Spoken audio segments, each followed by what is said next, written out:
Di sini nih yang bikin orang tegang itu di sini tuh tentang medikal Baraya. Halo Baraya, ini di hari kedua gua bikin konten di tahun 2026 ini. Gua akan ngebahas tentang seputaran pekerjaan yang ada di Timur Tengah, apalagi di negara Kuwait ini. Jadi gua akan cerita tentang pekerjaan hari ini dan bagaimana situasi yang ada saat ini terkini di Timur Tengah ataupun di negara Kuwait ini Baraya.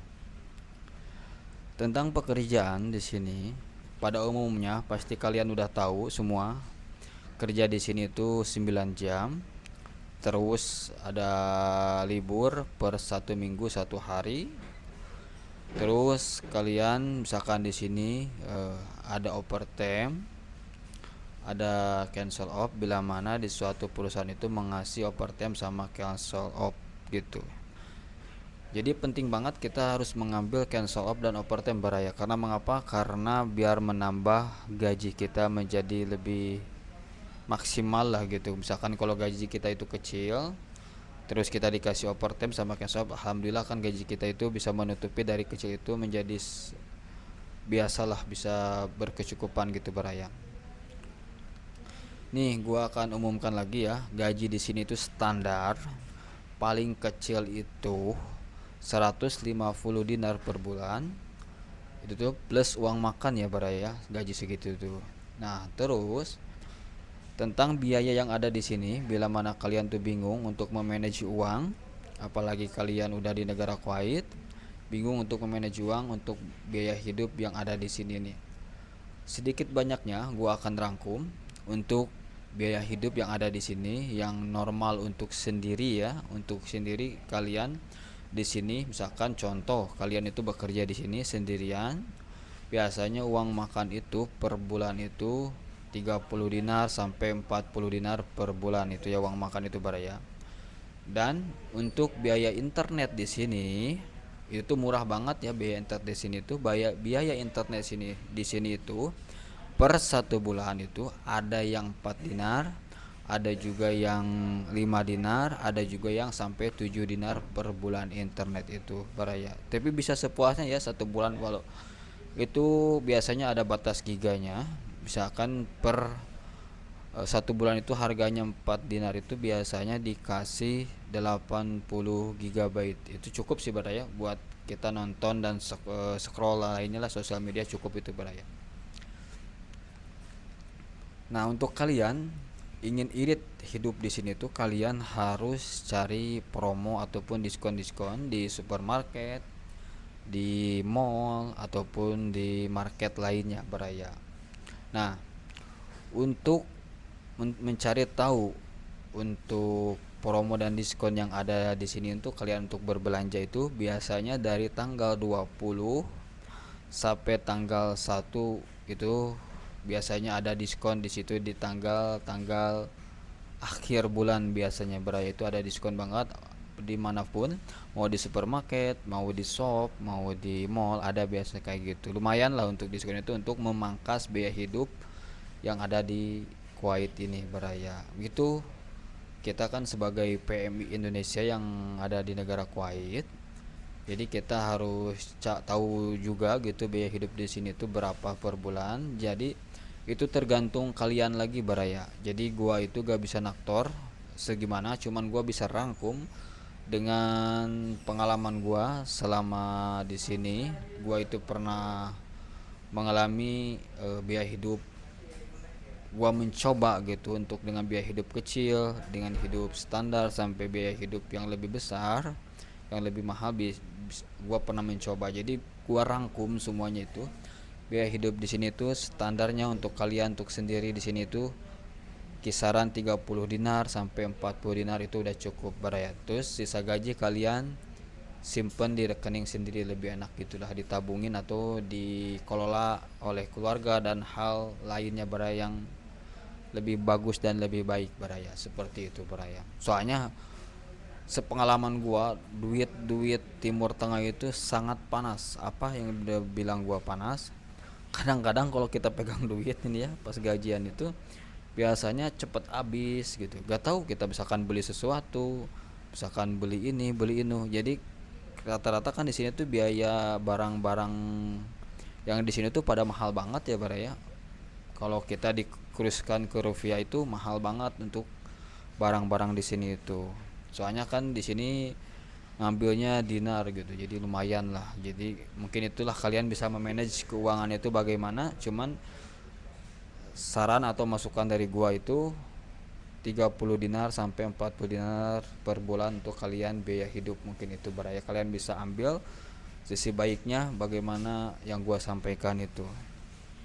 Nah, itu tentang biaya hidup beraya. Untuk tentang pekerjaan di sini, kerjaan itu normal di sini. Cuman ya mungkin adalah mungkin kita ada yang nyaman, adapun tidak nyaman, adapun yang senang gitu, adapun yang nyaman juga. Jadi tergantung kita bagaimana menyikapi tentang pekerjaan kita sendiri yang ada di Kuwait gitu. Jadi kerja di sini tuh kita berbaur dengan berbagai macam warga asing. Seperti contohnya ada warga India, ada warga Pakistan, ada warga Filipina, ada warga Nepal, terus ada warga Indonesia juga, negara kita sendiri beraya. Jadi kita berbaur di situ. Cuman untuk speaking, untuk berbicara itu kita itu menggunakan bahasa Inggris beraya dan bahasa Arab. Tapi ya gua selama di sini tuh yang sering kepake untuk kita ngobrol sehari-hari dengan lingkungan pekerjaan itu pakai bahasa Inggris beraya. Ini gua buat teman-teman ataupun baraya yang ada di Indonesia untuk mau kerja ke Kuwait, ya kalian belajarlah bahasa Inggris walaupun basic gak apa-apa, yang penting kita bisa, kalau orang itu ngobrol apa kita ngerti, kita bisa jawab, yang penting basicnya aja baraya gitu. Nanti kita bahasa bisa belajar di sinilah selebihnya gitu baraya. Untuk itu tentang bahasa dan lingkungan pekerjaan yang ada di negara Kuwait. Nih, gua akan mengulas terus tentang akomodasi dan transportasi. Ini beraya.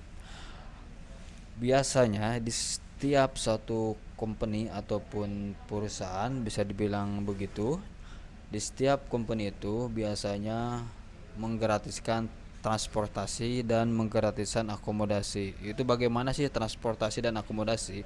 Jadi transportasi dan akomodasi, nih gua ngambil contoh dengan sepengalaman gua dan sepengetahuan gua ya Barayang, selama gua di negara Kuwait ini. Misalkan contoh, gaji kita itu 150 dinar per bulan, itu tuh udah termasuk pre akomodasi, pre transportasi. Nah, jadi biasanya tempat tinggal itu di sini itu tergantung pihak company ataupun pihak perusahaannya. Ada juga yang tempat tinggalnya bagus, ada juga yang tempat tinggalnya biasa-biasa aja, ada juga yang tempat tinggalnya ya standar. Jadi tergantung dari pihak perusahaannya tersendiri bagaimana menyediakan akomodasi tersebut. Jadi kita tidak bisa mengukur rata gitu bagaimana akomodasi di sini. Cuman akomodasi di sini rata-rata kita tuh dikasih apartemen. Jadi per satu ruangan itu, apartemen itu ada 3 kamar, satu dapur, 2 WC. Jadi per satu kamar itu biasanya kalau kamarnya nggak disusun gitu ya, ada 2 orang. Kalau kamarnya disusun itu per satu kamar bisa 4, bisa 6. Jadi itu tergantung kembali lagi kepada pihak perusahaannya ya. Kalau ya untung-untung kita dapat tempat tinggal yang layak, seperti satu kamar itu buat berdua gitu, nggak banyakan orang. Jadi itu kita gak bisa taktor bagaimana akomodasi itu bagus apa enggaknya. Ya setelah kita ke sini kalian bisa tahu akomodasi ini di sini bagaimana gitu. Cuman ya setiap perusahaan ya beda-beda lah, yang nggak bisa disamain gitu. Nah, tentang kebijakan yang ada di pekerjaan di sini, yang pekerja. Jadi kebijakan di sini itu beraya per 1 tahun kita tuh dikasih vacation ya. Per 1 tahun kita dikasih vacation 30 hari. Kalian terserah vacation itu mau pulang ke Indonesia, ataupun mau umroh, ataupun mau haji, ataupun mau traveling ke negara Timur Tengah lainnya, silahkan beraya. Cuman minusnya di sini tuh Kalau kalian vacation, kalian harus beli tiket sendiri Baraya. Jadi tiketnya itu enggak disediakan oleh pihak perusahaan Baraya. Jadi kalian harus beli sendiri. Jadi setiap semua perusahaan yang ada di Kuwait seperti itu Baraya. Jadi cuman enaknya itu kita itu bisa vacation per 1 tahun 30 hari. Jadi total kerja itu per tahun itu 11 bulan Baraya. Jadi yang 1 bulannya kita ambil vacation Baraya. Mungkin seperti itu tentang akomodasi dan kebijakan yang ada di setiap perusahaan yang ada di negara Kuwait ini Baraya. Nah, masalah lingkungan tradisi yang ada di sini ya seperti biasa pada umumnya seperti negara-negara Arab lainnya Baraya.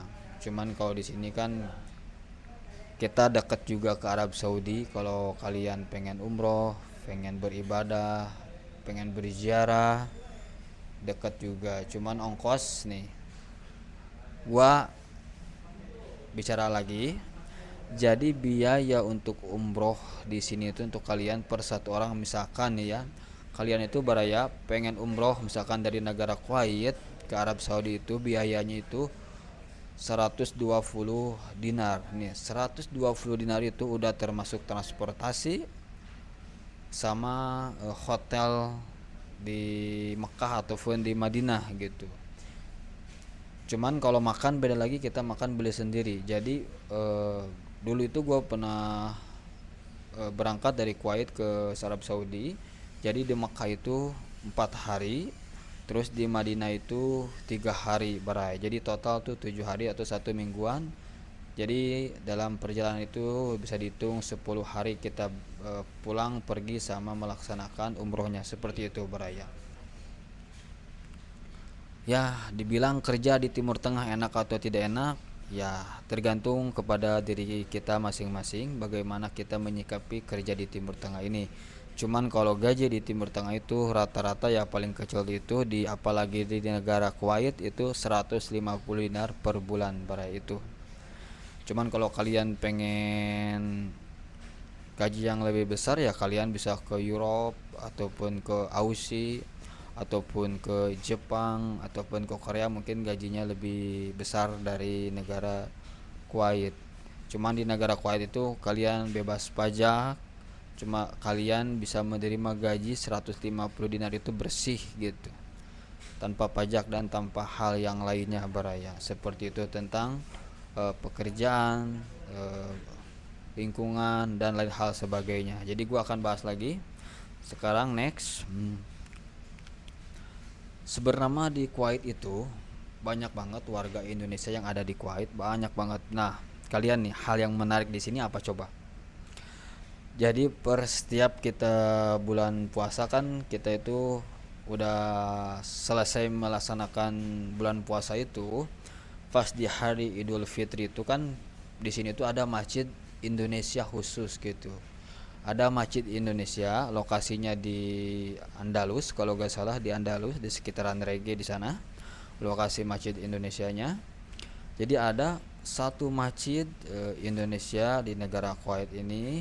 Jadi kalian pas Idul Fitri ataupun acara kajian dan lain sebagainya, nah di situ kita akan bertemu sama warga Indonesia banyak banget dari berbagai kalangan daerah gitu, banyak banget di situ. Kita tuh biasanya ada hidangan seperti makanan dan lain sebagainya, makanan khas Nusantara Indonesia seperti bakso, rendang dan hal lain sebagainya ada di situ Baraya. Nah, kita di situ bisa kumpul-kumpul, bisa cerita-cerita dengan teman-teman ataupun warga Indonesia yang ada di negara Kuwait, berbagi pengalaman dan kehidupan yang ada di sini. Mungkin seperti itu Baraya. Nah, untuk kekurangan dan kelebihannya kalian bisa DM Instagram gua ya. Gua tidak bisa disebutkan di konten di sini. Soalnya itu hal sensitif juga, takut gimana hal yang tidak diinginkan Baraya gitu. Nah, untuk mencegah kasus penipuan ataupun scammer, nah mungkin ini sangat sensitif ya, tapi gua akan bahas. Coba tahu hal ini penting buat kalian baraya ataupun teman-teman dari Indonesia ingin kerja ke Timur Tengah. Kalau kalian ingin kerja ke Timur Tengah, kalian cari agensi ataupun PT yang menyalurkan lowongan pekerjaan yang bertanggung jawab, yang resmi. Kalian itu bisa cari contoh nih, misalkan kita tuh udah punya agensi A misalkan. Kalian bisa cari agensi A itu sudah terdaftar apa belum, kita bisa cari di website BPMI ataupun BPMI 2 TKI, di situ bisa dicari di situ. Nah, dan biasanya ada juga lowongan pekerjaan itu di BPMI ataupun di BPMI 2 TKI, ada itu biasanya suka ada lowongan pekerjaan untuk negara ke Timur Tengah ataupun ke negara Kuwait. Terus bisa kalian cari juga di Snaker, di tempat kalian, di daerah kalian yang ada di Indonesia biasa suka ada tuh lowongan buat keluar negeri biasanya ya. Atau juga kalian bisa cari di internet, di sosial media, atau di LinkedIn dan lain sebagainya, biasanya suka ada beraya. Cuman untuk saat ini di negara Kuwait ini mungkin untuk lowongan pekerjaan itu biasanya adanya itu di akhir tahun ya, dari bulan September sampai bulan Desember itu biasanya ada lowongan pekerjaan itu di awal musim dingin beraya. Untuk persiapan nih ya, gua akan bahas untuk persiapan kalian berangkat ke negara Kuwait nih beraya. Jadi untuk persiapan kalian berangkat ke negara Kuwait, bila mana kalian yang suka ngerokok atau perokok, kalian bisa bawa rokok 2 slop bebas. Kalian rokoknya mau dicampur atau gimana, tapi kalian itu bisa bawa rokok dari Indonesia. Terus kalian bawa, yang penting masih bawa bumbu ataupun bawa bajunya, pakaian mah ya seperlunya aja. Kalian pakaian itu bisa beli di sini setelah kalian mendapatkan gaji pertama di sini. Cuman yang penting itu kalau kalian perokok bawa rokok, kalau bawa bumbu yang paling penting itu bumbu-bumbu seperti cita rasa Nusantara dan lain sebagainya, banyak banget lah bumbu-bumbu yang ada di Indonesia itu. Bila mana kalian ingin masak gitu, hidangan ala, maksudnya kelezatannya makanan Indonesia. Soalnya makanan Indonesia itu dimanapun paling enak gitu beraya. Cuma di Timur Tengah ya seperti inilah makanannya gitu. Nah terus setelah itu kalian bawa, misalkan bawa obat-obatan dari Indonesia, bawa obat apapun jenis obatnya, kalian bawa obat itu, obat-obatan. Terus bawa Indomie ataupun bawa snacks ataupun bawa kopi yang 1 setan, terserah kalian bagaimana, apa aja yang mau kalian bawa untuk ke negara Kuwait ini. Cuman ada batasannya juga ya baraya. Apa sih batasannya tuh? Maksudnya batasan itu jangan sampai bawa barang-barang terlarang seperti itu baraya. Soalnya di sini tuh di airport Kuwait itu sangat ketat sekali baraya. Pengecekan itu bisa 2 kali pengecekan baraya terus gitu. Nah, di sini nih yang bikin orang tegang itu di sini tuh tentang medical baraya. Nih, gua akan bahas sampai tuntas, kalian agar tahu sih bagaimana sih di Kuwait ini, dan semoga yang gua berikan atau yang gua bicarakan itu bisa bermanfaat buat kalian, buat teman-teman baraya yang mau kerja ke negara Kuwait. Nah, hal yang bikin tegang di sini adalah tentang medical baraya. Jadi medical di sini tuh sangat super ketat banget baraya. Jadi bila mana kalian itu punya riwayat penyakit ataupun gimana, lebih baik kalian berobat dulu, obatin dulu. Terus biasanya kan misalkan nih di Indonesia tuh kita fix lolos tidak lolos lah, udah bersertifikat gitu. Tapi pas di sini dicek lagi kesehatan kalian seperti di rongsen ataupun di X-ray gitu, terus di ngecek darah, sampai hal yang sensitif juga dicek gitu. Maksudnya sensitif itu apa sih? Pup gitu. Jadi pup itu dicek juga di sini gitu baraya. Dicek semuanya bila mana kalian itu udah lulus pengecekan itu. Terus ada medical kedua baraya. Terus medical kedua itu buat sipil ID. Kita bikin sipil ID. Apa sih itu sipil ID itu? Sipil ID itu adalah KTP WNA yang ada di Kuwait gitu baraya. Jadi kalian itu bisa mendapatkan KTP-nya WNA yang ada di Kuwait, itu namanya sipil ID. Nah, kalian itu bebas, kalau kalian udah mendapatkan itu kalian bisa beli kartu SIM card, terus kalian bisa bikin bank akun, terus kalian bisa bikin hal yang lainnya yang ada di sini Baraya. Itu tentang persiapan kalian mau berangkat ke negara Kuwait Baraya. Nah, itu tergantung lagi ke kalian Baraya, apa aja kalian yang mau bawa, apa aja yang kalian mau siapkan. Mungkin itu dari gua, maksudnya sharing tentang barang bawaan yang mau dibawa ke negara Kuwait. Mungkin sampai di sini dulu di hari kedua ini gua bikin konten di 2026 ini. Bila mana kalian suka Baraya, tetap dukung terus konten gua. Jangan lupa untuk di-share, di like ataupun di subscribe dan dibagikan ke teman-teman yang ingin membutuhkan tentang informasi di Timur Tengah ini. Oke, sampai jumpa di next video Baraya.